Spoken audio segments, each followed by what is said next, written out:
Pool lights are one of those inventions that make you realize the Romans would have lost their minds over backyard swimming. But when your pool light niche, the sealed housing in your pool wall, fails, you're suddenly staring at hundreds, if not thousands, in repairs.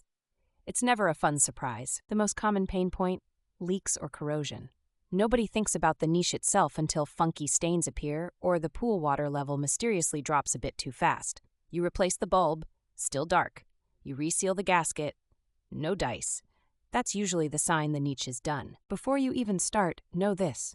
You need to drain the water down to at least a foot below the light. Yes, all those gallons, gone.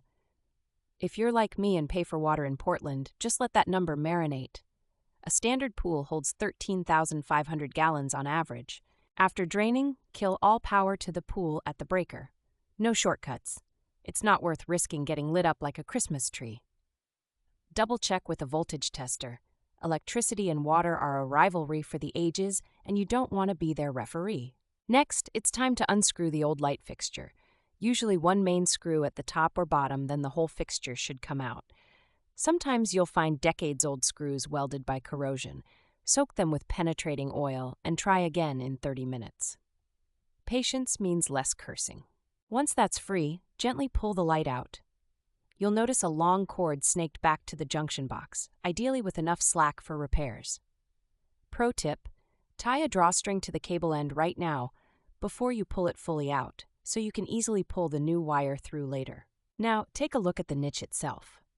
Stainless steel is the gold standard, but older ones are often galvanized steel or plastic, which love to crack or rust. If you see rust chips or pitting, that's your culprit. If it's full of spiderweb cracks, it's begging for retirement. Time to remove the old niche. Stubborn is probably the understatement of the year. Most are held in place by a lock nut or a series of clamps from behind. Use a cold chisel and small sledgehammer if it doesn't want to budge. Yes, you'll get wet and gross. When the old niche is out, clean the area thoroughly. No shortcuts here. Any leftover gunk can compromise the seal on your new niche, and then you're back to square one. Wipe with acetone to remove every speck of debris and old sealant. Install the new niche by placing it into the hole and sealing it up with fresh pool-rated putty or silicone.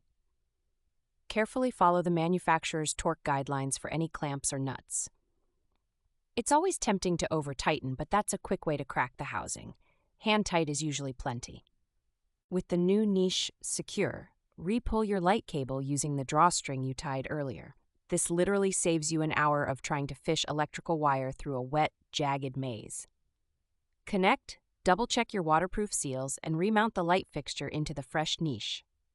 Fill the pool back up, restore the power, and hold your breath. Flip the switch. If you did everything right, you'll light up the deep end like a movie premiere. That's about $1,000 saved in labor and 10 years before you have to do it again. Not bad for a Saturday.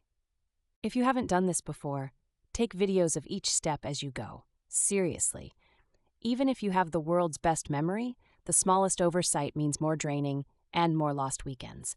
And nobody wants to replace a pool light niche twice.